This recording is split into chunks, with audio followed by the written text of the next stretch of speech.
occidentaux yi kàcc la ñu nekkee. kàcc la ñu nekkee kàcc. oui. désinformation pure. Doublée d'une propagande extraordinaire en faveur d'Israël. waaw. médias yi yooyu ñoo si bari ñu ko moom ñu fay liggéey ñu si bari ils sont islamophobes. xam nga. oui. lay xew Israël daañu ko wëlbati ko salfaañe ko wax si lu dul dëgg te tubaab bi jamono ji loolu la ñu nekkee. ci loolu lañ nekk. lu baax lépp mi ngi Israël li gën a bon lépp mi ngi Liban. mi ngi astafurlah Iran. oui. waaw léegi ñu ne Russie dafa songu Ukraine am na droit défendre. tubaab yëpp d'accord ne Ukraine dafa war a défendre nañu sanctionner Russie parce que dafa attaqué. oui. Israël attaqué Iran défendre ñu ne non Iran yow waroo défendre yaa tooñ Israël ñun ñëpp ñu ngi sa ñun ñëpp daanaka yoo la ñu faral parce que kee daa tooñ boo ko comprendre un peu noonu. mais lu am Finistère. voilà Iran bombardé ñu naan ambassadeur bi toog si benn télé France naan waaye Iran su na fa bu dem day bombardé tamit na moytu rey ay civil ak rey laal ay bâtiment te Israël reyagum na plus de presque 300 iraniens bombardé na siège télévision. waaw. ñu dóor hôpital gars yi naan noonu crime Israël rasé na tous les hôpitaux à Gaza. oui. presque 60 000 morts. ci Gaza kon gis nga Israël c'est un état terroriste. un état fasciste et nazi. Netanyahou c'est un bandit ambulant. c'est un criminel ambulant. oui. comme koo xam ne lancé nañu sax mandat d'arrêt contre moom même bu fekkee ni xam nañu ni xel ni doomu Amérique la. oui. mais ba tey au moins sax c'est un petit signal mais Israël boo bëggee dëkk c'est le champion de l'impunité te lépp lu ko neex lay def bu demee day am non-lieu total. waaw du mujj fenn. tubaab yee ko ngemb.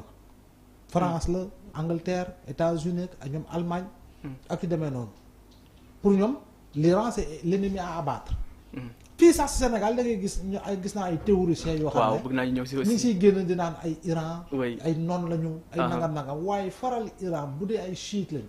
waaw. faral leen moo gën fopp faral yoxut yu bon yi état sioniste bii. li nga wax ni c'est important parce que gis nañ discours bi mu commencé juddu fii ci Sénégal.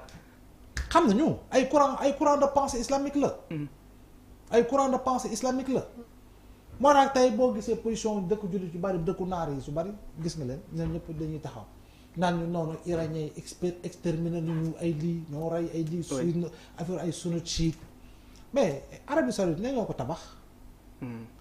Mohammed Ben Wahab Mohammed Ben Saoud ñoo ko tabax. te ñooñu dañoo def daanaka coup d'état. oui. yaa ngi dégg ndongu li nga xam ne moo di la nekkoon ci Arabie Saoudite instauré fa ñoom benn pouvoir théocratique. kii yore nguur ñu koy paasante que lay yore l'aspect théologique ak yu demee noonu tey jii nit ñi seen ay sët ñoo fa dugal sàngara. oui. seen ay sët ñoo nekk di fa organiser ay défilé ay défilé de mode ay cinéma ay kenn xamul. gars yi dafa dagg dafa sol ay pin-pin ak ay cang-cang. waaw. dugal fa li nga xam ne lépp dañ ko fa doon tere. ñoom ñoo ko ñu ngi nii donc bu ñu waxee sens boobu que ni ñii nii ne lañu war a xoolee wala nangam muy chiite bi muy sunnite bi xam nga lu ñu si au bout du compte ay jullit lañu. oui. même bu fekkoon ni Iran dëkku yéefar la laa wax Israël lu mu nekkee. amul ko war a mën a faral Israël. am ko war a mën a faral. déedéet. oui. Israël li mu nekk di def Gaza rek mais faral ko naafiqisme loolu mooy naafiqisme. naafiqisme. dëgg-dëgg. loolu mooy naafiqisme. te am na ñoo xam ne ñu ngi koy fiy développé. ak yu demee noonu bëgg wane Israël benn dëkkal boo xam ne ay nit yow fa dëkk kenn du leen laal. oui parce que dama dégg ku mel ni Imam Kanté mu ne Iran mënul am victoire ci biir conflit. appréciation personnelle la def. oui. joxe na ay argument man xalaatam la keneen tam mun na waxee ne xëy na bu waxee noonu ngay jàpp ni Iran amul soutien bi war alors que Israël Amérique doo ko mun na ko jàppale jox ko ngànnaay jox ko àndangam wala armée américaine dugg si guerre ñu dem rajaxi Iran ak yu demee noonu. xam nga mais ñun la see suba da ngay yeew ñu ne la bon Poutine jàppale na Iran. waaw. suba mën nga yeew ñu ne la Kim Jong Un Corée du Nord jàppale na Iran. suba mën nga yow nga dégg beneen puissance ñu ne jàppale na Iran. donc loolu moo fi nekk li ëpp solo mooy kan créer les conditions d'une désescalade. waaw parce que au moins Iran même bu pertoon guerre bi wane na ni Israël bii lañ leen doon wax si Israël du dëgg. xam nga ñoo foogoon ne Israël benn asamaan invisible moo fa nekk. oui dôme de fer kenn mënul atteindre Israël te Iran wane na ni Israël bii ñëpp ku nekk mën na ko atteindre. c'est-à-dire que jàppale bi ko ñeneen di doon jàppale moo tax mu tar waaye Israël peut être atteint laa wax au cœur nag. au cœur. tey jii nii bombardé ñu fa hôpital. oui dañuy dóoraat sax yeneen yeneen. dañu waaw yàlla na missile yi daanu ay maa ko ñaan. waaw xam naa di ngeen ne waa tey kii moom xanaa dafa jël ay volet. missile yi gën a ñëw. mais man maa ñaan laa wax yàlla na yeneen missile daanu si yeneen l'hôpital si biir Israël. ci Israël. maa ko ñaan. ok. affaire yi gën a wàcc si. lu si nekk dara nawu si maa ko ñaan yàlla yeneen missile daanu foofu ils ont rasé tous les hôpitaux de Gaza. waay. Ils ont tué presque 60 000 Gazaouis, essentiellement composés d'enfants, de femmes et de vieillards. Et ça n'est pas pratiquement personne. léegi daal bu ñu nee yàlla la na rek ñun du foog ñu wax moo punkal yàlla na ay missiles daanu si seen ay kër yi ay étages ay crèches ak lu ne loolu kañ amul bakkaar da see am. yaa koy wax léegi nii prof. parce que yéen gisu leen lu Israël di def. Gaza oui lu doy waar. non wallaahi gisu leen ko. Israël di xiifal ay nit ay bébé di dee. ndax xiif ay bébé ay xale di faatu ndax xiif. Israël tëj lépp. ay nit yi génn di wut lekk Israël di diwut seen kaw ay sox pim ñuy dee. les gens loolu duñ koy fàtte xanaa.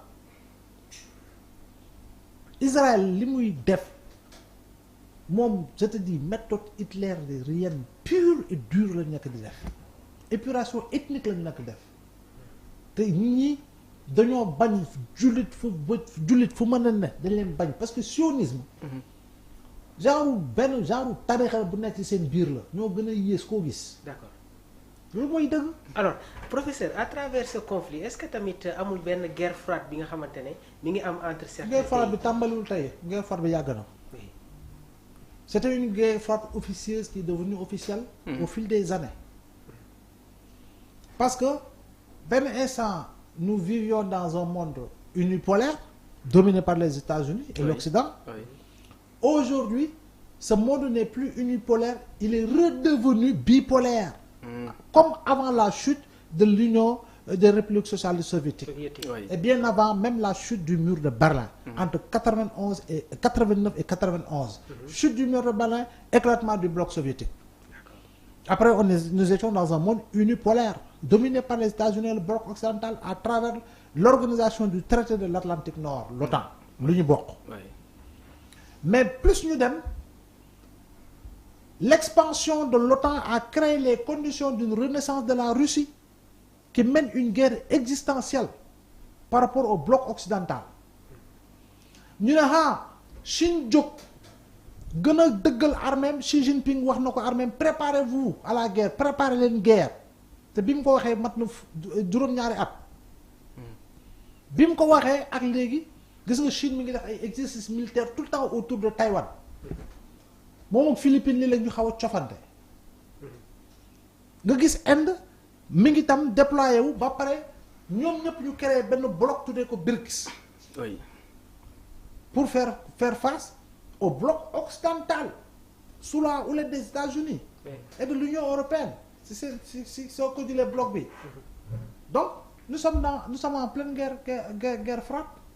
C'est des guerres interposées que les gens se mènent.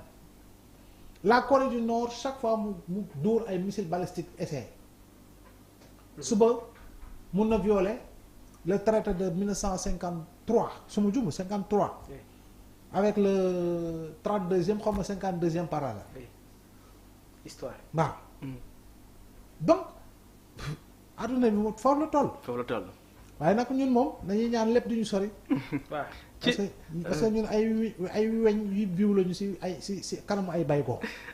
ci loolu professeur ban rôle la Afrique et les pays musulmans mën a jouer ci biir conflit. non d'abord la Ligue arabe. oui. parce que boo nee pays musulmans yi dañ ko yaatal c'est l'OCI c'est l'organisation de la conférence islamique. Sénégal mi nga ca. waaw. mais tey jii nii yaa ngi nii Sénégal depuis les années 70 mooy diriger kuréel bi nga xam ne mooy défendre les droits inaliénables du peuple palestinien Yasser Arafat fii jox nañ ko fi passeport diplomatique. waaw Yasser Arafat oui. waaw léegi ñun lan lañu est-ce ñun mën nañu dara ci conflit bi jamono ji ak Israël yu bon yoxut yu bon yu li ñu nekk di def fii Palestine. amul. amul moom. parce que ça voix ne porte pas. kon ñun moo tax ma ne ñun Afrique kon boog lii yëpp daf ñoo war a jàngal ñun déggoo ñun amuñu lance ñun amuñu batterie anti-aérienne ñun ay lance roquette moo fi nekk ay lance roquette. yàlla ay mëkk doom. waaw gis nga gars yi bu ñuy sabate ñu ne Burkina ak Mali bu ñu geeree ba seen Mali jeex ay konkorom lu doon sànnante. waaw donc ñun suñu wàllu bopp tey jii nii amuñu abri parce que prévoir ñu parce que ñun xamuñu guerre aussi. ñun xamuñu guerre guerre yu fi am yëpp dañu see dugal. Première Guerre mondiale dañ see dugal Afrique bokk si woon parce que ñu gestion des colonies françaises ou des colonies anglaises ñu dugal ñu si guerre. Deuxième Guerre mondiale Afrique bokkul si guerre bi dañ ko see boole. xam nga. donc ba Dakar nekk sous la houlette de Vichy avec le maréchal Pétain ba De Gaulle ñëw sur les rives ba war a bombarder Dakaru. xam nga. parce que en réalité c'était l'axe Pétain favorable aux nazis après la capitulation wala boog l'axe favorable à De Gaulle après l'appel de juin 1940 suite à l'invasion allemande. Tu vois donc mais ñun tey maa dem musiba ñun amuñu abri tey xam nga dégg leen ñooñu bu ñu nee sirène bu tàkkee dugg nañ ci souterrain yi wala ci métro yi comme en Ukraine dañu dañ ko am amuñu ko de amu foo làqatu fu ñu ne bunker ku yóbbu ñaan jàmm ci biir réew xanaa dugg ci tuyau yi rek ci tunnel yi canal yi canal yi nga dugg xanaa mi ngi doon fu ndox yi war a jaar donc pour dire que non c'est une affaire sérieuse ñi ngi reetaan de mais c'est une affaire très sérieuse oui donc ñun waxuma la sax préparer wu par rapport à ça mais préparer pour mën a dékku bu dee crise dafa am dans le monde naka lañ koy dékkoo parce que Covid c'est différent ak bu dee balay tàq de. oui c'est différent. c'est différent. waaye tey ñun naka la ñuy mën a dékkoo loolu yëpp ci jumtukaay yu baax ci lekk goo xam ñoo koy produire suñu bopp. ci lekk goo xam ñoo koy transformer suñu bopp. ci koom-koom ga gën a mën a avancer. ci commerce bi gën a mën a fluide bu gën a am doole entre les pays africains man foofu lay waxee ci monnaie yu gën a am doole ci loo xam ne bokkoogu bu gën a yaatu la par rapport à nos monnaies foofu lay waxee parce que l'Europe des 27